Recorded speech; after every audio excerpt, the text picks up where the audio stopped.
नमस्कार भाइयों और बहनों, आपका फिर से एक नए वीडियो में स्वागत है। मैं हूं एडवांस एस्ट्रो स्कॉलर और हमारी एक बुक की सीरीज चल रही है। बुक का नाम है सर्वार्थ चिंतामणि। यूट्यूब में आपने चैप्टर 1 पार्ट 1 देख लिया होगा, जिसमें मैंने 10 श्लोक कवर किए हैं। ये है उसका पार्ट 2, जिसमें उसके अगले 10 श्लोक यानी कि 11 श्लोक नंबर 11 से श्लोक नंबर 12 20 कवर किया है। तो चलिए वीडियो शुरू करते हैं और आगे बढ़ते हैं। चैनल सब्सक्राइब कर लीजिएगा। श्लोक नंबर 11। श्लोक नंबर 11 में सर्वार्थ चिंतामणि का जो राइटर है वो आपको बता रहा है कि जो भू चक्र है, जिसको हम बोलते हैं जोडियक साइकिल या राशि चक्र जिसको बोलते हैं, उसमें पहले राशि से लेकर 12वीं राशि तक इस तरह के मालिक हैं। पहले राशि का मालिक है मार्स। पहला राशि कौन सा है? मेष राशि, एरीज। दूसरे राशि का मालिक है वीनस। और दूसरा राशि कौन सा है? वृषभ। तीसरा मरकरी। चौथा मून। पांचवा सन। छठवां मरकरी। उसके बाद फिर वीनस, फिर मार्स, जुपिटर, सैटर्न, फिर सैटर्न एंड फिर जुपिटर। और उनके राशियों के नाम इस प्रकार से। ये बहुत ही बेसिक चीज है। ये वीडियो देखने वाले ऑलरेडी जान रहे होंगे, ऐसा मैं मान के चलता हूँ कि सभी को 12 राशियों का भी नाम पता होगा और उनके स्वामियों का भी नाम पता होगा। और इसी ऑर्डर में, या ये बोल सकते हो कि हर एक राशि का नौमांश का भी मालिक यही होता है। अब नौमांश क्या होता है? किसी भी राशि को पकड़िए और उसके 9 हिस्से करिए, 9 बराबर हिस्से। तो वो जो 9 बराबर हिस्से किए हैं, उसको हम नौमांश बोलते हैं। किसी भी दूसरे ज्योतिष के पुस्तक में इतना जल्दी, ये पुस्तक का 11वां श्लोक है और यहाँ नौमांश का कॉन्सेप्ट आ चुका है, डिविजनल चार्ट का कॉन्सेप्ट आ चुका है। किसी दूसरे पुस्तक में इतना जल्दी कभी कोई डिविजनल चार्ट का कॉन्सेप्ट नहीं बताता है। पहले 2-3 चैप्टर तो सिर्फ फंडामेंटल्स के ही होते हैं। तो मार्स है, तो मार्स में जैसे एरीज है, मार्स एरीज का लॉर्ड है। तो एरीज के नौमांश, मतलब एरीज के जब आप 9 हिस्से करेंगे, जो नौमांश होगा उसका मालिक भी मार्स होगा। ये बोलना चाह रहा है इसका राइटर। उसके बाद श्लोक नंबर 12 में आगे बढ़ते हैं। तो श्लोक नंबर 12 में जब आएंगे तो आप देखेंगे कि जो राइटर है वो बता रहा है कि कौन कौन से राशि शरीर के किस किस हिस्से को दर्शाता है। जैसे कि मेष राशि है, वो काल पुरुष के शरीर, मतलब जो मुंडी है उसको दर्शाता है, यानी कि इंसान के भी मुंडी को दर्शाता है जो मेष राशि है। वृषभ राशि है, उस वो चेहरे को दर्शाता है। मिथुन राशि है, वो गले को दर्शाता है, छाती को दर्शाता है। कर्क राशि जो है वो हृदय को दर्शाता है। सिंह राशि पेट को दर्शाता है। कन्या राशि कमर को दर्शाता है। तुला राशि जो नीचे का जो पेट है, जो नीचे का जो हिस्सा है, मतलब कहाँ से नीचे समझ लीजिए आप, ये जो हमारा ये होता है नेवल पॉइंट होता है, वहां से नीचे का। वृश्चिक जो है वो हमारे सेक्सुअल ऑर्गन को दर्शाता है। उसके बाद जो वृश्चिक राशि के बाद धनु राशि है, वो थाई को। मकर राशि नी को यानी कि घुटने को। कुंभ राशि बटक्स को। और मीन राशि पैर को दर्शाता है, ऐसा लेखक ने कहा है। साइ उसके बाद फिर लेखक आगे कहता है कि जिस राशि में अच्छे ग्रह बैठेंगे, शुभ ग्रह बैठेंगे, वो ये दर्शाते हैं कि उस राशि के जो बॉडी पार्ट्स है वो अच्छे होंगे, उनमें हेल्थ होगा, उनमें स्ट्रेंथ होगा। और जिन राशियों में बुरे प्लैनेट्स यानी कि पापी ग्रह बैठेंगे, उन उन राशियों के जो शारीरिक अंग है उनमें थोड़ी गड़बड़ी हो सकती है। ये हमें श्लोक नंबर 12 में बताया है राइटर ने। अब श्लोक नंबर 13 देखते हैं कि श्लोक नंबर 13 में राइटर ने क्या बताया है। श्लोक नंबर जो 13 है, इसमें यह बताता है कि जो मेष राशि होता है वो एक रैम को दर्शाता है। रैम एक तरह का आप हिरण समझ लीजिए, एक तरह का बकरा, एक तरह का भेड़ समझ लीजिए, मेल भेड़, उसको दर्शाता है। जो वृषभ होता है वो एक बैल को दर्शाता है। कटक एक, जो कर्क राशि है वो एक केकड़े को दर्शाता है। वृश्चिक राशि एक स्कॉर्पियन बिच्छू को दर्शाता है। मीन राशि दो दो मछली को दर्शाता है जिनके पूंछ जुड़े हुए हैं। और उसके बाद फिर जो धनु राशि है, धनु राशि को एक सेंटोर, सेंटोर क्या होता है? जो आधा इंसान आधा ये होता है, आधा इंसान आधा घोड़ा होता है, उसके हाथ में धनुष और बाण होता है, ये समझ लीजिए। उसके बाद फिर मकर राशि है। मकर राशि ऐसा दर्शाता है कि आधा वो क्रोकोडाइल है यानी मगरमच्छ है, और जो आधा हिस्सा है वो एक मतलब एक एंटीलोप करके एक जानवर होता है, वो भी हिरण की जैसा होता है। उसका मुंह जो होता है वैसा दिखता है। ठीक है। उसके बाद जो मिथुन जो राशि होता है वो दर्शा वो ना एक औरत वीणा पकड़ के बैठी है वैसे दर्शाता है, और एक मेल गदा पकड़ के बैठा है और दोनों एक दूसरे को देख रहे हैं ऐसे दिखता है, ऐसे उसका साइन है। ये साइंस के बारे में बताया है श्लोक नंबर 13 में। ये साइंस आपको जो है, आप किसी भी वेबसाइट में जब जाते होंगे या फिर जब एस्ट्रोलॉजी का बुक पढ़ते होंगे, तो जब भी साइंस के बात आते होंगे तो यही साइंस आपको दिखाई देता होगा, या आपके दिमाग में आता होगा। आपके मोबाइल के इमोजी जो होते हैं, जो कीबोर्ड होता है मोबाइल में, जब आप टाइपिंग करते हैं तो इमोजी होता है, वहां भी ये सब इमोजी आपको मिलता है। उसके बाद श्लोक नंबर 14 में उसी जो श्लोक नंबर 13 है उसी को कंटिन्यू किया है, और बताया है कि जो कन्या राशि है वो एक औरत के द्वारा दर्शाई जाती है, जो कि एक नाव में बैठी हुई है। और उसके बाद जो तुला राशि है वो एक आदमी के द्वारा दर्शाया जाता है, जो एक तराजू लेके बैठा हुआ है। एक जो कुंभ राशि है वो एक आदमी के द्वारा दर्शाया जाता है, जो वाटर पॉट अपने सर में लेके खड़ा हुआ है। और जो सिंह राशि है वो एक शेर के चित्र से दर्शाया जाता है। अब देखते हैं कि श्लोक नंबर 15 में लेखक क्या बोल। लेकिन श्लोक नंबर 15 कवर करने से पहले मैं आप लोग को एक खास चीज बोलना चाहूंगा, कि अभी जो हमने साइंस पढ़े हैं कि कौन से राशि को कौन सा साइन दर्शाता है, वो सिर्फ उनके चिन्ह नहीं है, वो चिन्हों का मतलब है। उन चिन्ह में जो आपको कैरेक्टरिस्टिक दिखाई देगा, वो सभी कैरेक्टरिस्टिक को आप प्रिडिक्शन के समय पे यूज कर सकते हो, जो कि आपको एक्सपीरियंस के साथ पता चलेगा कि कैसे यूज करना है। अगर आप हमारे चैनल के साथ बने रहे तो मैं आपको सिखाऊंगा कि राशियों के गुणों को, राशियों के चिन्हों को कैसे इस्तेमाल किया जाता है प्रिडिक्शन के समय में।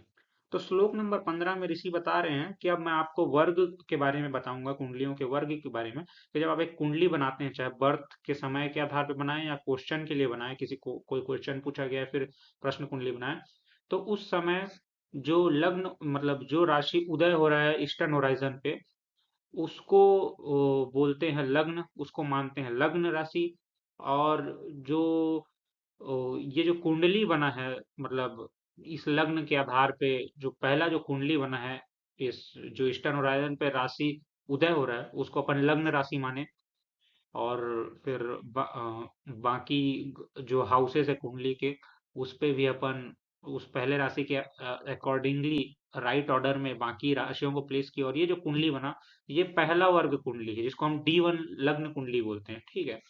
इसके बाद और आगे कौन कौन से वर्ग की कुंडलियां होती हैं, कितने डिविजनल चार्ट्स होते हैं, कितने हिस्से करने पर कौन सा डिविजनल चार्ट होता है, क्या काम आता है, ये अब हम देखते हैं।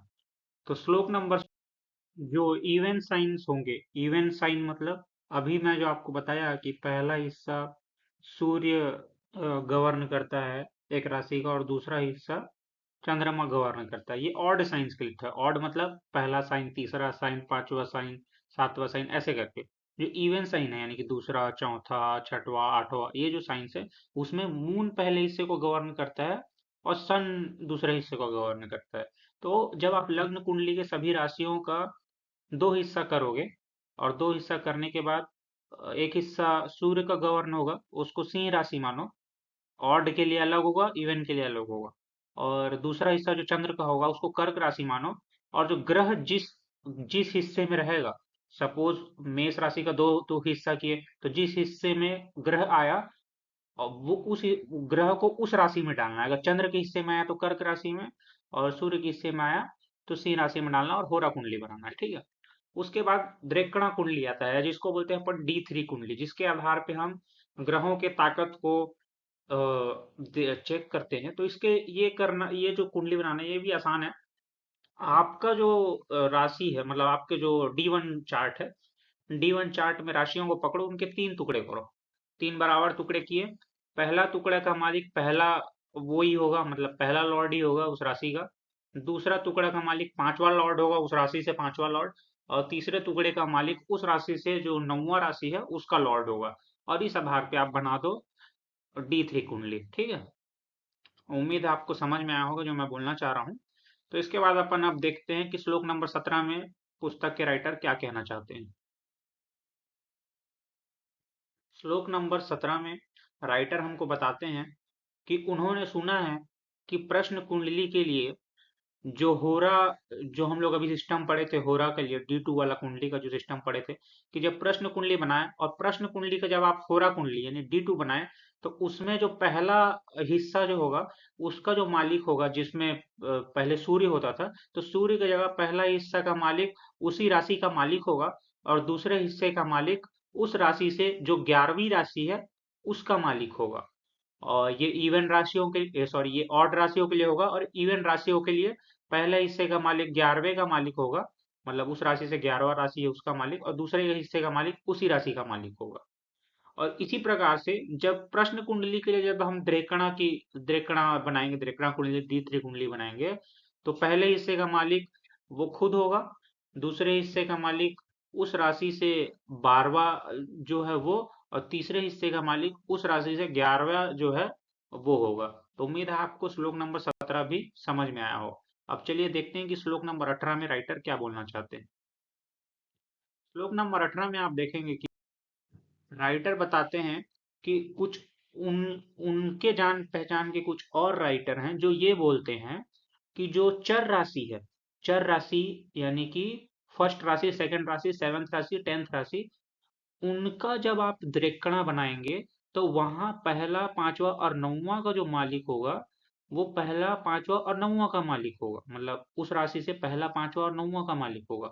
लेकिन जब आप स्थिर राशियों का कुंडली बनाएंगे, स्थिर राशि यानी कि दूसरा राशि, पांचवा राशि, दूसरा राशि, पांचवा राशि, आठवां राशि और 11वां राशि, उस समय नौवां राशि का मालिक पहला मालिक होगा, पहले हिस्से का मालिक होगा, पहले द्रेक्कणा का मालिक होगा। फिर दूसरे हिस्से का मालिक पहले राशि का मालिक होगा और तीसरे हिस्से का मालिक पांचवें राशि का मालिक होगा। ठीक है। और इसी प्रकार जब आप जो द्विस्वभाव राशि है, द्विस्वभाव राशि बोले तो मिथुन राशि, कन्या राशि या धनु राशि और मीन राशि, उनका जब कुंडली बनाएंगे तो ग्रेकरण कुंडली, तो उसका जो पहला हिस्सा होगा उसका मालिक उस राशि से पांचवा राशि होगा, दूसरे हिस्से का मालिक नौवां राशि का मालिक होगा और तीसरे हिस्से का मालिक उसी राशि का मालिक होगा यानी कि पहले राशि का मालिक। उम्मीद है आपको श्लोक नंबर 18 भी समझ में आया हो। अब देखते हैं कि श्लोक नंबर 19 में राइटर क्या बोलना चाहते हैं। श्लोक नंबर 19 को जब आप देखोगे तो श्लोक नंबर 19 में राइटर बता रहे हैं कि एक साइन को पकड़िए, कोई भी एक राशि को पकड़िए और जब आप उसके बराबर 7 टुकड़े करेंगे तो उसको बोलते हैं सप्तांशा। क्या बोलते हैं? उसको बोलते हैं सप्तांशा। और ये जो सप्तांशा कुंडली हो, ये अगर मतलब जिस जिस लग्न कुंडली का आप सप्तांशा कुंडली बना रहे हैं, अगर वो लग्न कुंडली ऑड साइन का है, ऑड साइन मतलब पहला, तीसरा, पांचवा, सातवां, ऐसे सब साइंस का अगर कुंडली है तो सप्तांशा का जो पहला हिस्सा होगा उसका मालिक पहला राशि मतलब पहला जो राशि है लग्न कुंडली का उसी का मालिक होगा और दूसरा, तीसरा, चौथा, पांचवा, छठवां, सातवां, इन सभी के मालिक भी लाइन से होंगे यानी कि पहला, दूसरा, तीसरा, छठवां यही सब होंगे। और अगर ऑड साइन का लग्न कुंडली है उसका अगर आप सप्तांशा बना रहे हैं तो पहले हिस्से का मालिक सातवां जो राशि है लग्न कुंडली का सातवां राशि उसका मालिक बन जाता है पहले हिस्से का मालिक। और फिर दूसरा, तीसरा, चौथा, पांचवा, छठवां, सातवां का जो मालिक है वो उस सातवें राशि से ही जो लगातार है आठवां, नौवां, 10वां, 11वां, वहां के जो लॉर्ड होंगे वो सब मालिक बनेंगे और इस प्रकार से आप सप्तांशा कुंडली बना पाएंगे। और उसके बाद फिर जो राइटर है वो हमको दशांशा कुंडली के बारे में बता रहे हैं जिसको हम प्रोफेशन देखने के लिए इस्तेमाल करते हैं कि जब आप किसी राशि के यानी कि जो लग्न कुंडली उसमें राशियों के जब आप 10 टुकड़े करते हैं, 10 बराबर टुकड़े, तब आप दशांशा कुंडली बना पाते हैं।